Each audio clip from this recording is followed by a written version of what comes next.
Handa ka na bang maging nanay? Oo naman, no. Alam mo naman kung gaano katagal ko nang pinapangarap to. Siguraduhin mo lang. Kasi wala nang bawian to. Wala na. Sa wakas, mabubuo na rin ang pamilya natin.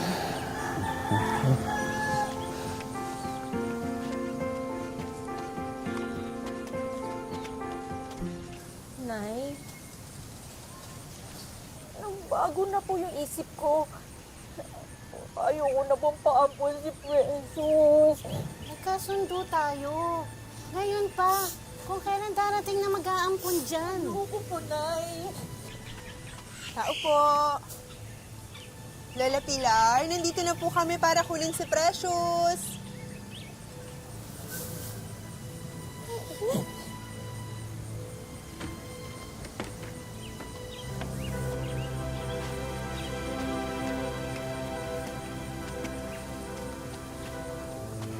Lola Pilar.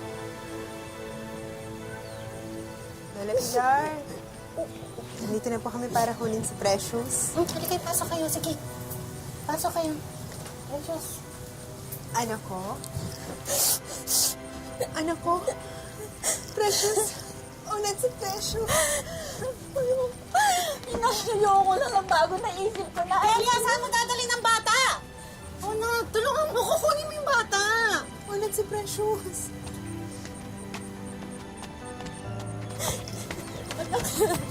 Ayoko mag-iusip sa'yo, anak. Ayoko. Akala ko magkasundo na tayo. Ibibigay mo sa amin yung bata. Dahil huwag kang mag-alala, aalagaan ko ng mabuti. Ayoko. Tuturing ko sa sarili kong anak. Ayoko. Ayoko. Lola Pilar? Ayoko na yan ako. Precious, aalagaan kitang mabuti. Sumama ka na sa...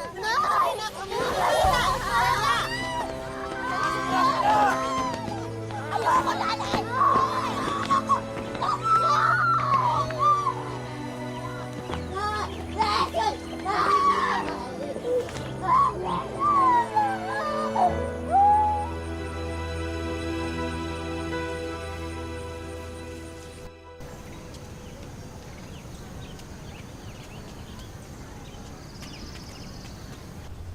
Gusto mo ba yung bago kong biling damit? Ito pa, meron pang isa.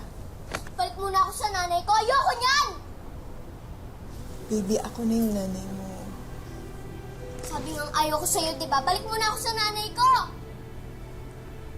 Gusto mo bumalik ka sa bahay niyo? Ako na nga yung nanay mo. Sana galangin mo naman ako. Precious! Ano yan, ha? Huwag mo binabastos sa nanay mo. Igalang mo siya. Ha? Pamilya mo na kami ngayon. So please lang. Ano to? Huwag mong hawakan yan. Bigay yan ng nanay ko! Ayoko sa'yo!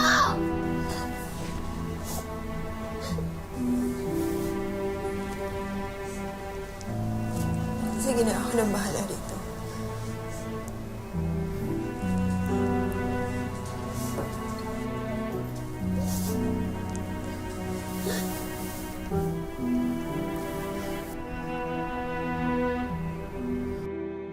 Bata pa lang si Precious nang ipaampon siya ng kanyang magulang. Sa una raw ay tunay na anak ang trato sa kanya. Pero pagkatapos magkasakit ng malubha, ang kanyang buhay ay unti-unting nagbago. Magandang hapon po mga kapuso, ito po ang wish ko lang.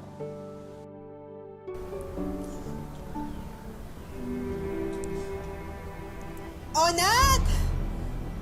Onat, anong gagawin natin? Ang taas ng lagnat ng bata! Precious? Ano gusto mong gawin natin? Dadalhin sa ospital? Eh, gastos lang yan. Oo nga, ano nga ang gagawin natin? Di ko alam. Bimpo, ayan o, may bimpo. Para lagnat lang eh. Precious? Huwag mo paraan yan. Precious? Precious? Anak? Oh no! Si Precious! Precious!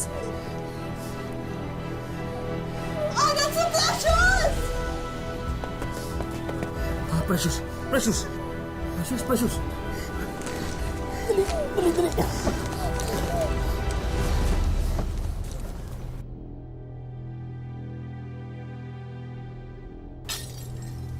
Matapos daw magdeliryo ni Precious, hindi na nanumbalik ang tamang pag-iisip niya. Ano naman, Precious? Ano ba? Labing-limang taon ka na hindi ka na natuto maghugas ng pinggan? Kasabay rin ng malaking pagbabago sa kanyang buhay ay ang pagbabago ng ugali ng mga umampon sa kanya. Kung alam ko lang na lalaki ka sinto-sinto, sana hindi na kita inampan! Ngayon, linisin mo to ah! Linisin mo to ah!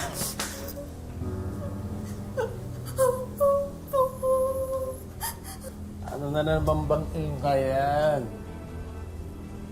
Ito, tignan mo oh! Lahat na lang ng plato natin binasag! Eh, ikaw din pala may kasalanan eh. Alam mo na kang sintu-sintu yung anak mo, o utos-utusan mo pa. Eh kasi naman, mamimili na lang tayo ng aampunin yung may diferensya pa sa utak! Sino ba may gusto mag-ampon? Sino ba gusto magkaanak? Diba ikaw? O ano nga? Eh, di minalas pa tayo. Tabi ka. Tabi! Pareho lang kayo. Umagang-umaga, puro kamalasan agad nakikita ko. Ikaw ha? Linisin mo yan ha? Linisin mo yan ha? Pag kami nabubog dyan ha?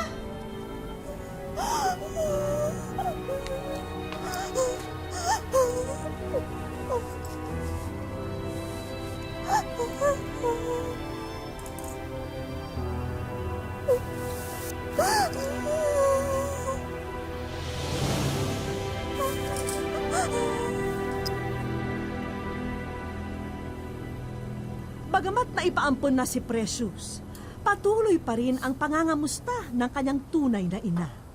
Sa katunayan, gumawa pa raw si Delia ng hakbang para makita muli ang anak niya.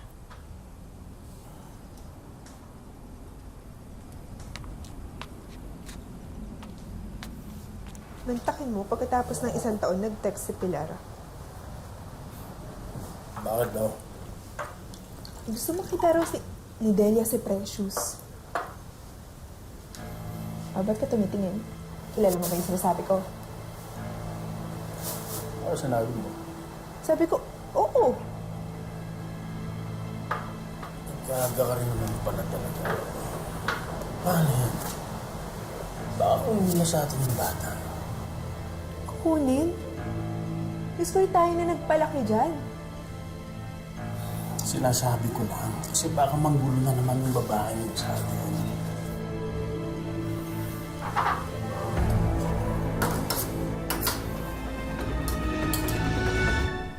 Malapit na ba tayo? Sa isang kanto na lang po. Ang layo naman, excited na ako.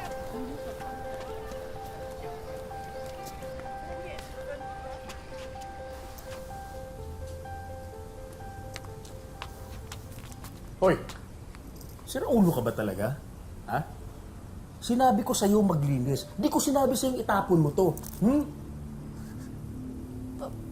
Ano? Pasensya na po, tay.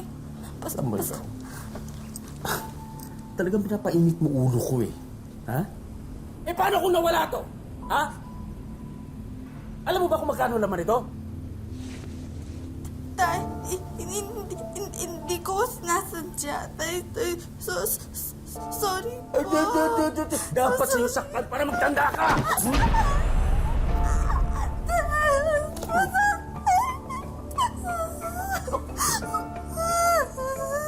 Paano nga kung nawala to? Ha? Saan tayo kukuha ng pambili ng bigas? Ikaw maghahanap ng pera? Eh kahit ka salita, di ka marunong! Hindi ko sinasadya. Ha? Sigurado ka ditong bahay nila? Opo, ito po yung address na pinadala nila eh.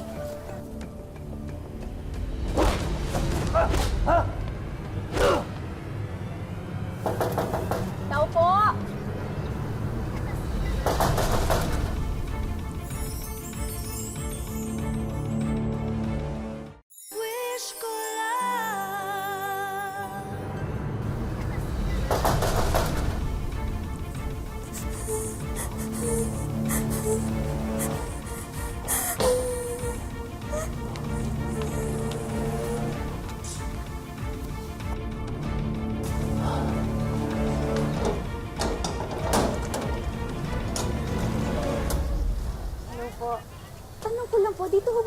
si Ona at si Maribel? Naku, matagal nang wala sila dito. Magtanong na lang po kayo sa iba. Pasensya na, wala po akong alam dyan.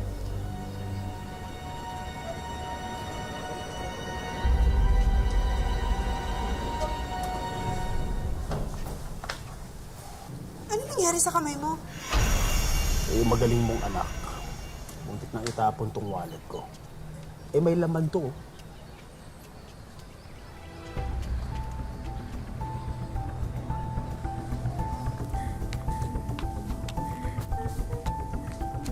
Uy! Uy! Tumayo ka nga dyan! Tulungan mo ako sa mga pinamili ko. Tayo! Uy, ano bang ginawa mo na naman dito? Baka na paano na yan? Wala yan, gas-gas lang yan. Tumayo ka na!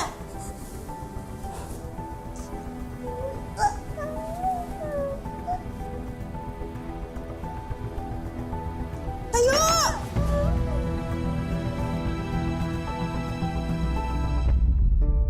Minsan na ring hinanap si Precious ng kanyang tunay na ina. Ngunit sadyang nilinlang daw sila ng mga umampun sa kanya. Ilang taon din nagpatuloy ang pananakit sa bata. Imbis na pagkalinga, walang tigil na pambubugbog ang kanyang sinapit mula sa kinalakihang magulang.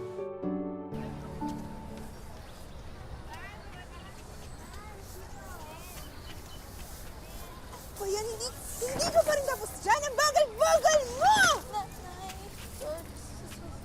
Ano oras mo tatapusin yan? Hindi ka talaga nagtitino. Wala ka nang ginawang tama! Tapusin mo yan! Hindi ka tapusin mo yan!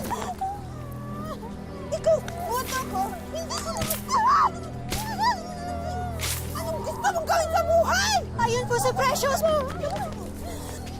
Matagal ko na pong gusto sabihin sa inyo nangyayari sa bata kasi naaawa na po ako sa kanya. Ay, wala sa puso ng anak ko! Ito ako sa ko nasasaktan ako! Dahil nasaktan mo ng anak ko! Natulungan mo ako! Ano ba? Ano? Ay! Ano yan?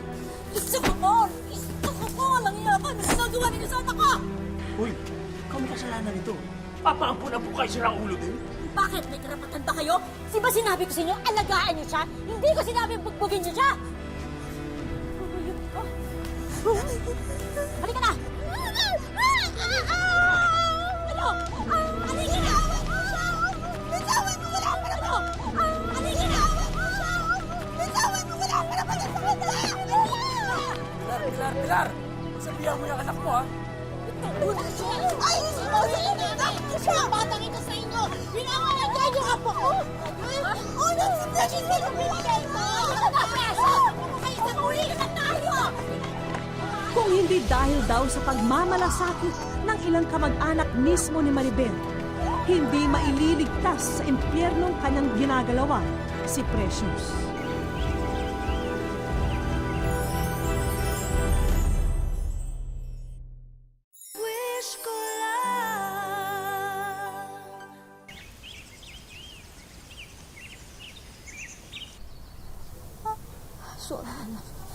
Kahit na nasa tunay na niyang magulang si Precious, hindi naging madali para sa kanya ang muling tanggapin ang kanyang ina.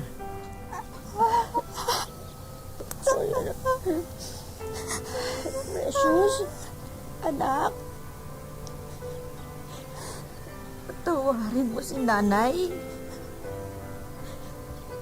Patawarin mo kami ni Lola.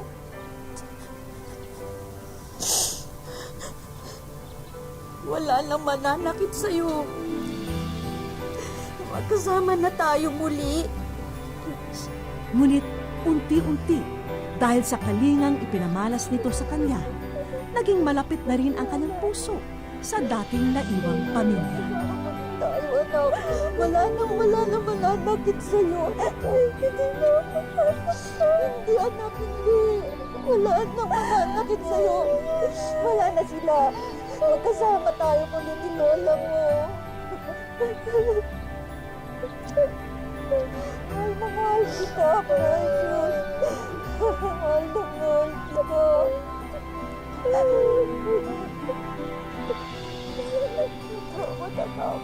Mahal na mahal kita.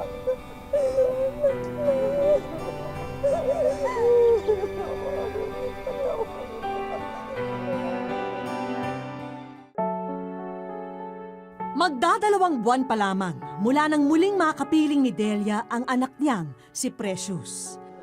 Pero ang dapat na masayang pagkikita, nauwi sa matinding panlulumo ng ina dahil sa kasalukuyang kalagayan ng anak niya. Ang 16 anyos na si Precious, animoy isang lantang gulay. Tulala at hindi makapagsalita. Nalungkot po ako, nabigla ako dahil hindi naman po yun ang inaasahan ko. Hindi ko po inaasahan na gano'n ang mangyayari sa kanya. Kaya niyapos ko po siya, niyakap ko siya, umiyak po ako ng umiyak. Hindi ko po talaga matanggap yung kalagayan niya. Kasi sa tingin ko po sa kanya, talagang hirap na hirap siya. Nag-guilty nga po ako sa sarili ko kung bakit ibinigay ko siya doon. Sana noon po, nalagaan ko na lang siya kahit papano. Sa tuwing magkasama silang mag-ina, parang laging may isinusumbong sa kanya si Precious. Tungkol daw ito sa naging karanasan niya sa kamay ng mga taong dapat nag-aaruga sa kanya. At dahil hirap magsalita, tanging ang mga pilat sa balat ang naging katulong ni Precious para maisalarawan ang bangungot niya sa piling ng mga umampun sa kanya. Tinatanong ko po siya pagka kaming dalawa'y magkaharap. Sabi ko, "Ne, anong ginawa sa'yo?" Tapos sinasabi niya sa akin na pinupukpok daw po siya. Ganun daw ang ginagawa sa kanya. Tapos pag pinapahiran daw po siya ng bibig, kinukuyumos daw yung bibig niya. Parang ang nararamdaman ko sa kanya kasi nanay niya po ako. Parang sinusumbatan niya ako na, "Mama, bakit mo ko ibinigay sa kanila?" Dahil yun din po ang nararamdaman ko sa sarili ko. Gayunpaman, handa na raw magpatawad ni Delia at ituloy na lamang ang buhay na kasama si Precious. Alam niyang magiging mahirap ito para sa kanya dahil sa kakarampot na kita sa paglalabada. Pero mas nanaisin niyang igapang ang kanilang kabuhayan. Huwag lang mawalay muli sa kanya ang anak na si Precious. Sa akin, hindi na siya mapapawalay sa amin kahit na anong mangyari. Hindi na kami mag-iwalay na mag-ina. Pero sa totoo lang po, nung una-una pa lang, gusto ko siyang ibalik doon. Kaya lang naisip ko, kung anong hirap ang kanyang dinanas doon, baka higit pa doon ang dadanasin niya. Kaya sabi ko, dito ka na lang sa poder ko na. Hindi raw sapat ang salitang patawad para mapuna ni Delia ang lahat ng kanyang mga pagkukulang kay Precious.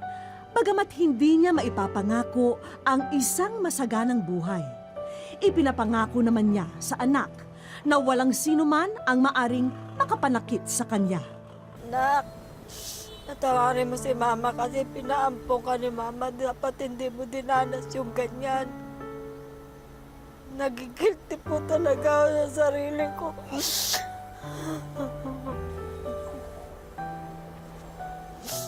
Kasi nakikita ko naman po sa inyo, gusto niyang makalakad, gusto niyang magkapag-aral. Natutuwa siya pag marami siya nakikita ang bata. At araw-araw ang ginawa ng Diyos, lagi po siyang nahingi sa akin ng ballpen at papel. Ang bunga kala ni Mama, maaayos ang buhay mo. Kaya ibinigay kita sa kanila. Mahal na mahal kita, anak. Para alamin ang kasalukuyang kondisyon ng kalusugan ni Precious, dinala namin siya sa isang pediatrician. Ngayon lamang daw kasi siya may ipapasuri sa isang espesyalista sa loob ng mahabang panahon. Napansin daw agad ni Doc na merong senyales ng mental retardation si Precious. Agaw pansin din ang mga physical deformity sa braso ng dalagita. Okay, dito sa right hand, dito may heel fracture. Now, kung ano sa nino, hindi ko masabi, maring aksidente lang, nahulog siya. Tsaka may medyo, yung kanya pag-iisip medyo kulang for her age. Kung Kung resulta raw ng mga pananakit at pang-aabuso ng ibang tao ang kasalukuyang kalagayan ni Precious, hindi raw sapat ang physical examination dito. Meron mga metabolic diseases, no, that could come about later in life, mga 1 year, 2 years, then nag-develop na hanggang lumaki siya. So pwede yun. Hindi ko ma-rule out yung physical abuse, no? I can't rule that out based on the physical findings that I have. Advice na nga ni Doc na mas mabuting tutukan na muna sa ngayon ang kalusugan ni Precious physically at mentally. Sa isang mini zoo sa Pasig namin, sunod na dinala sina Precious at Delia. Akala nila isang simpleng pasyal lang ang magaganap. Ang hindi nila alam, pinaghandaan namin ito ng aking partner for the day para naman maging masaya ang aming pagkikita. Mga kapuso, meet Venus!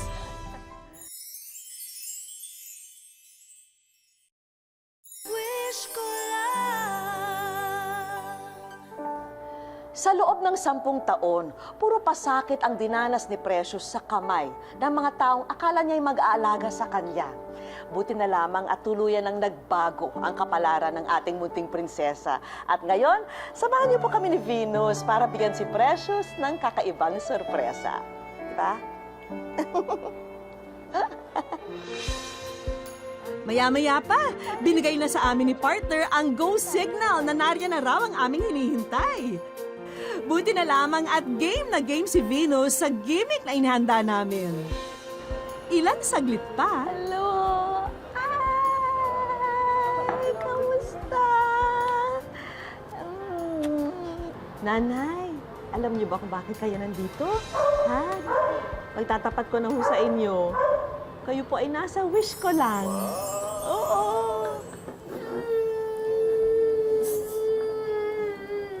Sa puntong yun, biglang humagulgol si Precious. Wala lang mananakit sa'yo, ha? Oh, kasama mo si Mama, ha? Ha? Mas gusto mo kasama si Mama ngayon, ano? Ha? Mas gusto mo na rito? Hindi ka na babalik doon, ha? Ha? Minsan nga po, pag natutulog siya, bigla na lang siyang umiiyak, tapos sumaharap po siya doon sa altar namin. Bakit sila pumayag na tanggapin yung anak niyo kung di rin nila maalagaan? Yun nga po ang itinatanong ko rin sa sarili ko, bakit nila kinuha ang anak ko?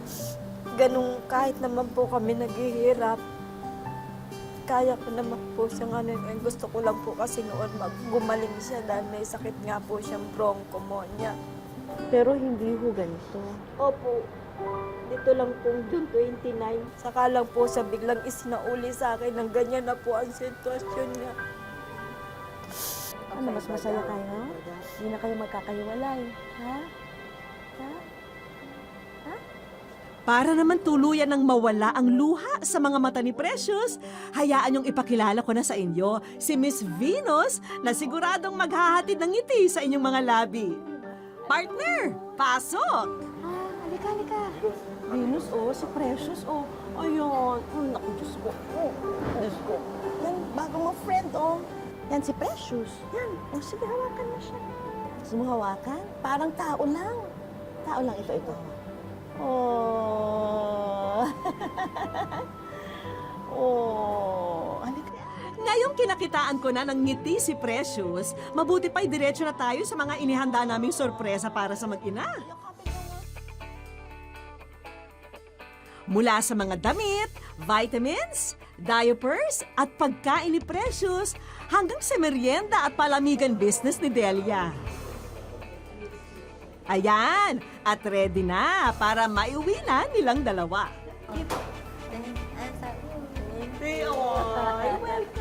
Sapat na ang mahihinang tinig ng pasasalamat at ngiti ni Precious para malaman naming napasaya namin sila ngayong araw. Happy ka, ha? Uy mo yan lahat, sa'yo lahat.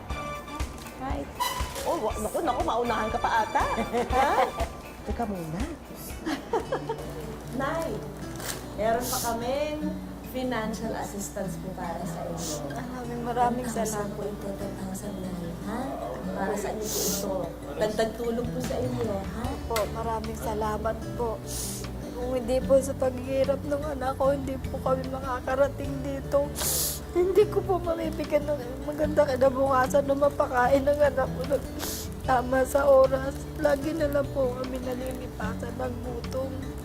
Hindi na ngayon na ha? Ha? Ito mga nakagalit ko sa inyo. Yan. Eh sino pa ba ang dapat unang makatikim ng kanilang paninda? Walang iba kundi sina Precious at Delia. Stricto pala si Kuya. Sarap? Okay ba? Nako partner, pasensya ka na ha. Bawal daw sa'yo ang juice, sabi ng trainer mo.